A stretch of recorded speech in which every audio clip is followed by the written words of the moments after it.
मुख्यमंत्री हरियाणा के प्रधान media adviser Vinod Mehta जी हमारे साथ मौजूद हैं। इनसे चर्चा करेंगे कई अहम इश्यूज के ऊपर। मेहता जी, जिस प्रकार से टोहाना के विधायक देवेंद्र बबली के मामले को लेकर किसानों ने जिस प्रकार वहां प्रदर्शन किया, जो मामला हुआ, जो एफआईआर दर्ज हुई, उसको लेकर किसान भड़के हुए हैं। किसानों का कहना है कि देवेंद्र बबली पर भी मुकदमा दर्ज हो। अभय चौटाला भी उनकी सपोर्ट कर रहे हैं। वो कह रहे हैं कि सरकार, अभय चौटाला ने तो बिल्कुल सीधे शब्दों में कहा है कि देवेंद्र बबली पर मुकदमा दर्ज करने में गुरेज कर रही है सरकार।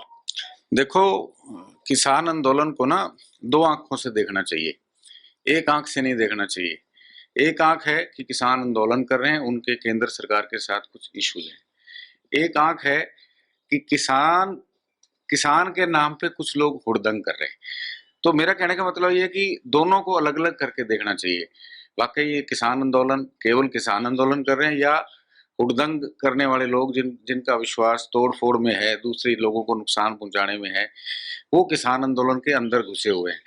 ये तो किसान लीडरशिप को तय करना पड़ेगा भी एक्चुअल में उनके मुद्दे क्या हैं, आंदोलनकारी कौन है और हुड़दंगी कौन है। तो अगर हुड़दंग को अगर हम एक आंख से कहें कि जी किसान आंदोलन है, तो मैं समझता हूँ कि ये देश की दूसरी जनता के साथ न्याय नहीं होगा। ये मीडिया को भी ये बाइफरफिकेशन करना पड़ेगा कि कहाँ हुड़दंग हो रहा है और कहाँ आंदोलन हो रहा है। जहां तक आपने टोहाना की घटना का जिक्र किया, मेरा सवाल ये है कि देवेंद्र बबली किसी किसान नेता के घर जा रहे थे? देवेंद्र बबली वैक्सीन कैंप का उद्घाटन करने जा रहे थे, जो वैक्सीनेशन कोरोना महामारी से बचने के लिए सरकारें लगा रही हैं, उसका उद्घाटन करने जा रहे थे। किसान आंदोलन के नाम पे उनको काले झंडे दिखाते, 200 मीटर 100 मीटर का डिस्टेंस करके दिखाते। यानी डिस्टेंस का कोई मैं पैमाइश नहीं कर रहा, कम से कम ये मैसेज नहीं जाना चाहिए था कि उनकी जान को खतरा भी हो सकता है। हुआ क्या? उनकी गाड़ी पे हमला हुआ। अब कुछ किसान आंदोलन के पार्टिसिपेंट्स कहते हैं जी देवेंद्र बबली पे मुकदमा होना चाहिए। मैं कहता हूँ भी इस देश की आईपीसी सब ने पढ़ी हुई है, इंडियन पैनल कोड, भारत की जो हमारी इंडियन पैनल कोड है, वो ये कहता है कि अगर किसी ने अपना डिफेंस किया है तो उस पर मुकदमा नहीं चलाना चाहिए।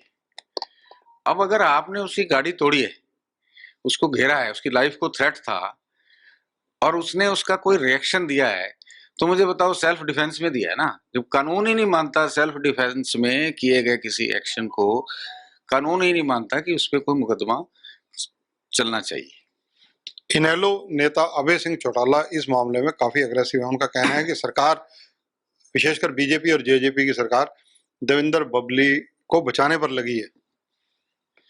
नहीं नहीं, देखिए, अभय सिंह चौटाला की अपनी एक शैली है बोलने की, अपना एक स्टाइल है, सारी दुनिया जानती है जब वो बोलते हैं तो कैसे बोलते हैं। तो मैं तो सिर्फ इतना ही कहूंगा कि उनकी शैली से उनको नुकसान हो रहा है या नफा हो रहा है, इसका फैसला वो खुद ही करें तो ज्यादा अच्छा है। मेहता जी, जिस प्रकार से किसान आंदोलन का सबसे महत्वपूर्ण विषय, क्योंकि बर्निंग इशू है इस वक्त, दिल्ली के सराउंडिंग एरिया में किसान लगातार जमे हुए हैं। 11 बार वार्ताओं के दौर सेंटर से हो चुके हैं, अब कोई वार्ता भी शुरू नहीं हो रही। तो ये कैसे सारी श्रृंखला टूटेगी?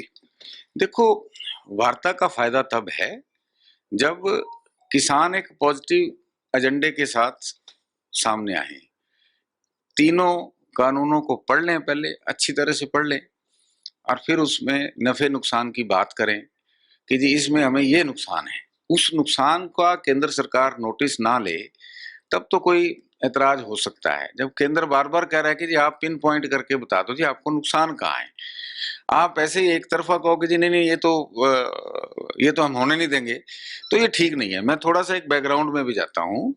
ये जो कानून बने हैं, ये कोई इतने आसानी से नहीं बने हैं, इसके पीछे एक पूरी हिस्ट्री है। 2004 में कांग्रेस की सरकार थी, प्रधानमंत्री मनमोहन सिंह थे। सेम पैटर्न पे वो चाहते थे कि कॉन्ट्रैक्ट फार्मिंग हो, फूड प्रोसेसिंग इंडस्ट्री लगे, और उस दिशा में उस टाइम के प्रधानमंत्री ने अपने कदम आगे भी बढ़ाए थे। और पंजाब में आपको पता होगा कि लुधियाना में उन्होंने एयरटेल की जो टेलीकॉम इंडस्ट्री में है बेसिकली, उनको कॉन्ट्रैक्ट फार्मिंग शुरू कराई। वहां पे आज भी वो कॉन्ट्रैक्ट फार्मिंग के तहत 5,000 6,000 एकड़ बेबी कॉर्न की खेती करवाते हैं और वो बेबी कॉर्न एक्सपोर्ट होती है। पंजाब में बड़े लेवल पर कॉन्ट्रैक्ट फार्मिंग शुरू हुई, लेकिन इनको कानून की शेप देने से मनमोहन सिंह पीछे हट गए, डर गए। मोदी और मनमोहन सिंह में एक फर्क है कि मोदी जिस सुधारवादी एजेंडे को पकड़ते हैं उस पर दिलेरी से अमल करते हैं, वो यथास्थिति में विश्वास नहीं करते, और सुधारवादी एजेंडे को लागू करना इतना आसान भी नहीं होता। मैं खेती से हटके एक एग्जांपल देता हूं कि आज तक पाकिस्तान के खिलाफ पिछले 25-30 साल से रोज हमारे यहाँ इंटरफेरेंस होती थी, रोज हमारे यहाँ लोग मरते थे, किसी सरकार ने इतना करारा जवाब नहीं दिया था। आप देखो बालाकोट के बाद, वो मोदी का एक प्रधानमंत्री नरेंद्र मोदी जी का एक बहुत बड़ा डिसीजन था, बालाकोट के बाद आज पाकिस्तान ने चूं भी करनी हो ना हिंदुस्तान के खिलाफ तो 10 बार सोचता है कि चूं करूं कि ना करूं। तो किसानों के आंदोलन में कहीं कोई राजनीतिक बदबू या बू तो नहीं आ रही है? मतलब आपका संकेत किस तरफ है? नहीं नहीं, मैं किसी राजनीतिक बदबू की बात नहीं करता। मैं कहता हूं कि जब कोई हुड़दंग होता है तो सबसे पहले सपोर्ट में कौन आते हैं? रणदीप सुरजेवाला जी। अब रणदीप सुरजेवाला जी कांग्रेस हेडक्वार्टर पे 24 अकबर रोड पे बैठते हैं। ये वो कांग्रेस है जो कहती है जी हम महात्मा गांधी की नीतियों को फॉलो करते हैं। महात्मा गांधी ने हमेशा कहा था कि शांतिपूर्वक आंदोलन होने चाहिए। 24 अकबर रोड पे लाइब्रेरी बनी हुई है जिसमें महात्मा गांधी की किताबें भी पड़ी हुई हैं। तो रणदीप सुरजेवाला को अगर वो भूल गए हैं तो वो किताबें एक बार दोबारा पढ़ लेनी चाहिए कि आंदोलन हो किसी सरकार के खिलाफ तो उसका स्वरूप क्या होना चाहिए, शांतिपूर्वक होना चाहिए या हुड़दंग या किसी तरह से उपद्रव मचाने वाला होना चाहिए। तो एक बार वो मेरी उनको सलाह है कि वो महात्मा गांधी की लिखी हुई पुस्तकें दोबारा पढ़ें। और कांग्रेस के सभी नेता, चाहे कुमारी शैलजा प्रदेशाध्यक्ष हैं, नेता प्रतिपक्षों भूपेंद्र सिंह हुड्डा या रणदीप जी का आपने जिक्र किया, ये सभी नेता और इवन दैट इनके जो प्रभारी हैं विवेक बंसल, वो हरियाणा में दो मुद्दों को लेकर बहुत अग्रेसिव है। चाहे वो किसानों का मुद्दा हो कि सरकार किसानों के साथ ज्यादती कर रही है, दूसरा मुद्दा वैक्सीनेशन को लेकर है कि वैक्सीनेशन सरकार करवाने में नाकामयाब रह रही है। देखिए इस वक्त कांग्रेस के साथ मुसीबत क्या है, कांग्रेस कहती है मुद्दा चाहे कोई हो हमको जिंदा रहना है। जिंदा रहना है तो नरेंद्र मोदी के नेतृत्व की कितनी भी गवर्नमेंट्स हैं उसका कोई भी रीजन हो उसका विरोध करना है। अगर विरोध नहीं करेंगे तो लोग कांग्रेस का नाम भूल जाएंगे, तो वो अपना नाम जिंदा रखने के लिए बोलते हैं। अगर मेरिट पे बोलेंगे तो ये लोकतांत्रिक देश है, इस देश में हमेशा विपक्ष की भूमिका को हमारी जनता ही सराहती है। अगर अगर जनता ना विपक्ष की मदद करे तो कभी चुनाव में कंपटीशन ही नहीं रहेगा। तो जनता भी चाहती है कि विपक्ष जो है वो सकारात्मक भूमिका निभाए, और सरकार भी चाहती है कि विपक्ष जो है वो अच्छे अगर हमारे कुछ फैसले गलत हैं तो उसका सार्थक विरोध करे, ना कि वो दूसरों को भड़का के उपद्रव का सहारा लेके सरकार को डिस्टर्ब करने की कोशिश करे। सरकार का अगर ध्यान किसी तरह के हुड़दंग से निपटने में लगता है तो उस ध्यान की जो कॉस्ट है वो आम जनता को पे करनी पड़ती है, क्योंकि जितना परफॉर्मेंस आम जनता के पक्ष में सरकार कर सकती है उसमें अगर कोई घाटा पड़ता है, कम होता है, तो वो पैसे जनता का हर तरह से नुकसान होता है। पैसे के रूप में भी नुकसान होता है, मेंटल पीस के रूप में भी नुकसान होता है। तो कुल मिला के मेरा तो विपक्ष से यही है, हालांकि कोई मेरी बात नहीं सुनेगा समझेगा, पर मेरा तो यही है कि आप खुद को जिंदा रखने के लिए हर मुद्दे का विरोध करना इसलिए विरोध करेंगे, ये कोई अच्छी परंपरा नहीं है। और पब्लिक भी सारी चीजें समझती है। जब वोट के रूप में लोग जाएंगे अंगूठा टेकने वहां अंदर मशीन पे, तो समझ आ जाएगा कि आपने क्या किया था और जनता ने आपको किस चीज का जवाब दिया है। कांग्रेस के जितने भी नेता हैं, चाहे वो किरण चौधरी हों, हुड्डा साहब हों, शैलजा जी हों, सुरजेवाला हों, ये सब अलग अलग बयान एक ही दिन में अलग अलग जारी करते हैं। इसको किस रूप में देखते हैं आप? देखो कांग्रेस में हमेशा जो टॉप 4-5 लोग होते हैं उनमें मुख्यमंत्री बनने को लेकर एक कंपटीशन रहता है। मैं विशेषकर हरियाणा की बात कर रहा हूँ। वो कभी ये नहीं समझते कि मुख्यमंत्री तो आपको जनता बनाएगी, जनता ने अगर जिताया ही नहीं तो फिर कुछ सोनिया गांधी को बाहर से विदेश से एमएलए इंपोर्ट करके तो मुख्यमंत्री बनाएगी नहीं। तो वो केवल लड़ाई लड़ते हैं विद इन कांग्रेस, पार्टी के साथ लड़ाई लड़ते हैं। जनता का मन कैसे जीता जाए ये लड़ाई कम लड़ते हैं। मेहता जी, जिस प्रकार से किसानों के मुद्दे को लेकर जहां सत्ता पक्ष अपनी रणनीति बना रहा है, वहीं विपक्ष ने विशेषकर किसानों ने तो ये तय कर लिया है, जैसा कि वो लगातार बयान दे रहे हैं कि हर जगह एमएलए और मंत्रियों का घेराव भी किया जाएगा, विरोध भी किया जाएगा और जो सार्वजनिक कार्यक्रम होंगे उनमें भी काले झंडे दिखाए जाएंगे। देखिए, आज मुख्यमंत्री जी ने बड़ा स्पष्ट कह दिया कि आप आंदोलन कीजिए, आपको कोई नहीं रोकेगा, लेकिन आप शांति भंग करेंगे, कानून अपने हाथ में लेंगे तो सरकार सख्ती से पेश आएगी।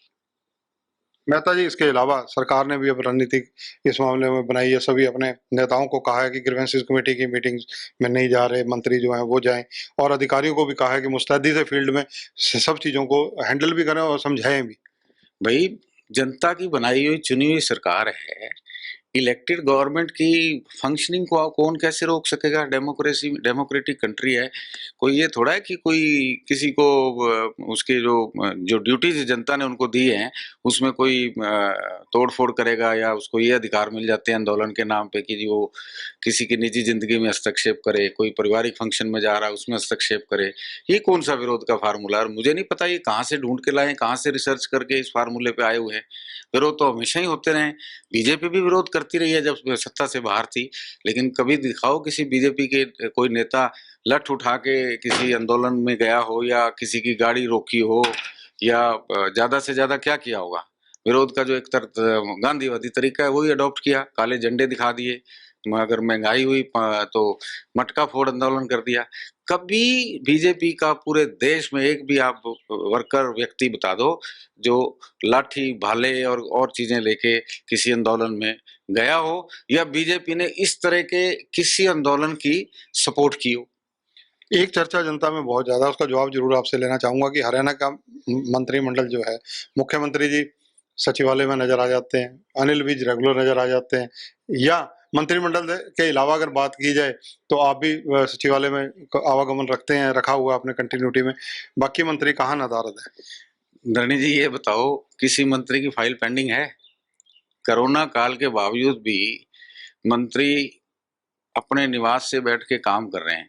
कोई काम प्रभावित हुआ है तो बताओ, कोई काम प्रभावित हुआ है किसी का तो बताओ। हर मंत्री चंडीगढ़ में 4 से 5 दिन रहता है, अपने पूरे काम निपटाता है, चाहे वो घर में फाइल मंगवाता है या दफ्तर जाके देखता है, दोनों ही तरीके हैं।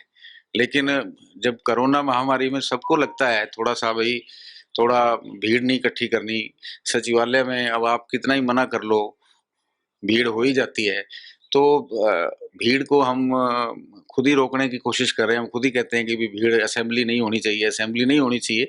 तो अगर कोई प्रिकॉशन ले रहा है तो इसमें बुरा क्या है? मेहता जी, इसके अलावा चर्चा की जाए क्योंकि पिछले दिनों हॉस्पिटल्स में जब कालाबाजारी चली तब आपने संकेत भी दिए थे कि सख्ती की जाएगी, और अब सीएम साहब ने भी, ज्ञानचंद गुप्ता जी ने जिस प्रकार से पंचकुला में कई जगह स्पेशल ऑडिट करने के लिए कहा था, सीएम साहब ने पूरे हरियाणा में स्पेशल ऑडिट के अलावा और जो स्वास्थ्य मंत्री हैं अनिल विज, उन्होंने हर डिस्ट्रिक्ट पर 4-4 मेंबर्स की कमेटी बनाने के निर्देश दे दिए। एक्शन हुआ कि नहीं आप ये बताओ? आपने सुना है कि नहीं सुना एक्शन होता हुआ? हिसार में हमारी कमेटी ने 3-4 लोगों के पैसे, जिन्होंने शिकायत की थी और पैसे उनसे नाजायज लिए गए थे, वो पैसे वापस करवाए। गुड़गांव में भी ऐसे उदाहरण हैं। एक उदाहरण मुख्यमंत्री जी के पास भी आया है कि एक हॉस्पिटल ने 22 लाख का बिल बनवा दिया था, तो गवर्नमेंट ने इंटरफेरेंस किया उसमें, तो वो बिल 7,45,000 का हो गया। और भी जहाँ जहाँ से शिकायतें आ रही हैं, एक्शन भी हो रहे हैं। और अब अच्छी बात यह है कि डॉक्टर्स ने जो गवर्नमेंट रेट है उसको फॉलो करना शुरू कर दिया है।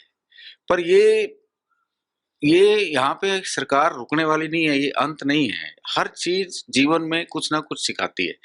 इन 3 महीने का जो संकट काल था, जो दुखदाई पीरियड था, उसमें जनता को जो तकलीफें हुई है उसको सरकार ने समझा है, और फ्यूचर में उन कमियों को कैसे कंट्रोल किया जाना है उसकी रणनीति आज से ही मतलब मुख्यमंत्री ने बनानी शुरू कर दी है, और वो आगे उसी पे अमल होगा।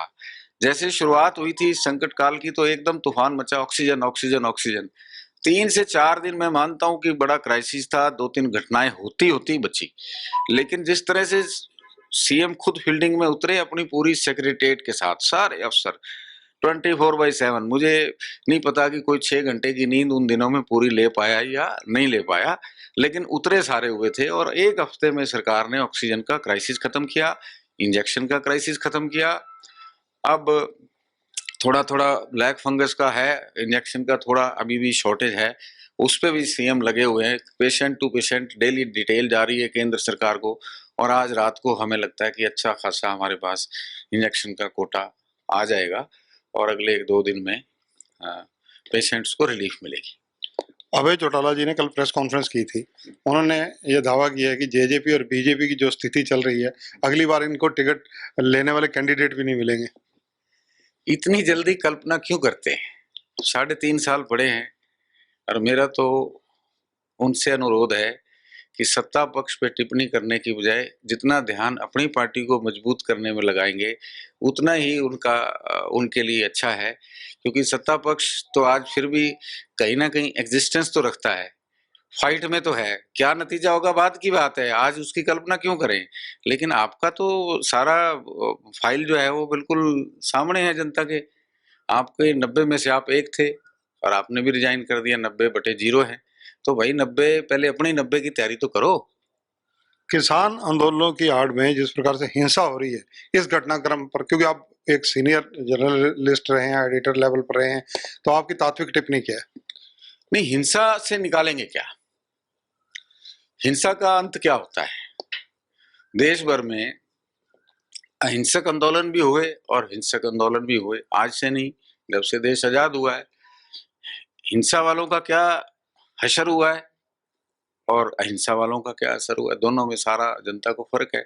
अगर ये आंदोलन हिंसा का रास्ता नहीं पकड़ता तो आज आप देखो कि 26 जनवरी को 3 लाख फार्मर्स इकट्ठे हो गए थे सिंगू बॉर्डर पे और टिकरी बॉर्डर मिला के। उससे पहले एवरेज 80,000 चल रहे थे। आज एक जगह पे 16,000 है, एक जगह पे 9,000 है। ये इतनी जो घटत है ये यूं ही नहीं है। लोग, आम किसान ये समझ गया है कि ये इस आंदोलन के पीछे कुछ उस तरह के लोग आ गए हैं जिनको इस आंदोलन में नहीं होना चाहिए था, और आम किसान को ये समझ आ गई है कि मेरे को इसमें कोई फायदा होने वाला नहीं है। एक समझ तो उसको व्यवहारिक रूप से आ गई है, दूसरी समझ उसको सरकार के लॉजिक से भी आई है। कोई बातें अंधेरे में नहीं, हम सच झूठ बोलते हैं, लोग बावले नहीं है, लोग समझते हैं हर बात को। भाई हिंदुस्तान में आज के उसमें गवर्नमेंट ऑफ इंडिया का भी डाटा है कि सबसे ज्यादा गेहूं और हरियाणा और पंजाब में सबसे ज्यादा पैसा डायरेक्ट बेनिफिट ट्रांसफर से गया है, यानी किसानों को डायरेक्ट गया है। देश में 76,000 करोड़ रुपए डायरेक्ट किसानों को प्रधानमंत्री नरेंद्र मोदी के फैसले से एक कलम से आज की डेट तक पहुंचे। उस 76,000 करोड़ में से लगभग 50% के आसपास सिर्फ हरियाणा और पंजाब के किसानों को डायरेक्ट बेनिफिट ट्रांसफर से पहुंचे। हरियाणा का डाटा तो मेरे पास है 16,000 करोड़, और पंजाब हमारे से 1.5 से कम नहीं है। तो इसलिए मैं लगभग आधे कह रहा हूँ, 1% ऊपर नीचे किसानों को डायरेक्ट पहुंचे। ब्लैक किसान भी वो समझ गए भाई ये जो रोला पड़ा हुआ है ये सही नहीं है। जब पैसे सीधे गोली गेट घर में आ रहे हैं और वो भी एमएसपी पे आ रहे हैं तो फिर दिक्कत क्या है? ब्लैक फंगस का अभी आप जिक्र कर रहे थे, उसकी मेडिसिन जो इंजेक्शन है उसका इंतजाम करने के लिए सरकार ने क्या कदम उठाए, जो आप ये दावा कर रहे हैं कि जल्दी इंजेक्शन बहुत ज्यादा मात्रा में मिल जाएंगे? नहीं, ये दावा नहीं, ये सच्चाई है। केंद्र सरकार ने एक पॉलिसी बनाई है कि जितना इंजेक्शन अवेलेबल है उसको प्रोपोर्शनेटली जिस स्टेट में जितना पेशेंट है उस पेशेंट के हिसाब से दिया जाए। ये प्लस माइनस नहीं होना चाहिए। तो हरियाणा अपना डेली जो पेशेंट्स आते हैं उनका डाटा और इंजेक्शन की रिक्वायरमेंट का प्रोजेक्शंस डेली भारत सरकार को, हेल्थ मिनिस्ट्री को भेजा जाता है। हेल्थ मिनिस्ट्री उसको इवेलुएट करती है और उसके बाद इंजेक्शन की सप्लाई करती है। जैसे अभी हरियाणा में थोड़े से केस बढ़े हुए हैं, 700 750 केस है, तो हमें कल तक जो है 7-8 हजार इंजेक्शन केंद्र से और मिलने की उम्मीद है। उम्मीद क्या है, वो मिल ही रहे हैं, ऑन द वे है, मिल रहे हैं। केंद्र को भी अरेंज करना पड़ता है क्योंकि ब्लैक फंगस भी सडनली आया है, तो केंद्र को भी बड़ा हाथ पैर मारने पड़ते हैं, सारे देश को संभालना है उन्होंने। तो हरियाणा को उन्होंने 7-8 हजार इंजेक्शन अलाउ किए, कल तक आ जाएंगे। धन्यवाद विनोद मेहता जी। तो ये हैं Vinod Mehta, principal media adviser to chief minister Haryana. इनका बड़े स्पष्ट शब्दों में कहना है कि विपक्ष चाहे कांग्रेस हो या इनेलो, ये मुद्दों पर अगर बात करें तो अच्छा लगेगा, लेकिन ये अखबारों में बने रहने के लिए, सुर्खियों में बने रहने के लिए बयानबाजियों से बचें। और जहां तक इनेलो का मामला है, इनेलो को इन्होंने कहा है कि इनेलो अपने संगठन या अपने कामों पर ज्यादा ध्यान दे तो बढ़िया है, क्योंकि 90 तक पहुंचने के लिए अच्छा संगठन और अच्छी चीजें चाहिए, जिसकी बहुत सारी कमी संकेतों में कहा है, ये बहुत सारा अभाव इनेलो में नजर आ रहा है। इसलिए 90 में से केवल एक सीट रह गई थी, वो भी रिजाइन करने की वजह से चली गई है। ब्लैक फंगस के बारे में कहा कि 7-8 हजार इंजेक्शन अगले 24 घंटे में हरियाणा को मिलने जा रहे हैं केंद्र से, और कई ज्वलंत मुद्दों पर इन्होंने चर्चा की है। कैमरामैन संजय सिंह के साथ चंद्रशेखर धरनी, पंजाब केसरी टीवी, चंडीगढ़। हमसे जुड़े रहने के लिए हमारे YouTube चैनल को सब्सक्राइब करें और नई वीडियो की नोटिफिकेशन के लिए बेल आइकॉन को दबाएं। अगर आप ये वीडियो Facebook पर देख रहे हैं तो लाइक जरूर करें और ज्यादा से ज्यादा शेयर करें। धन्यवाद।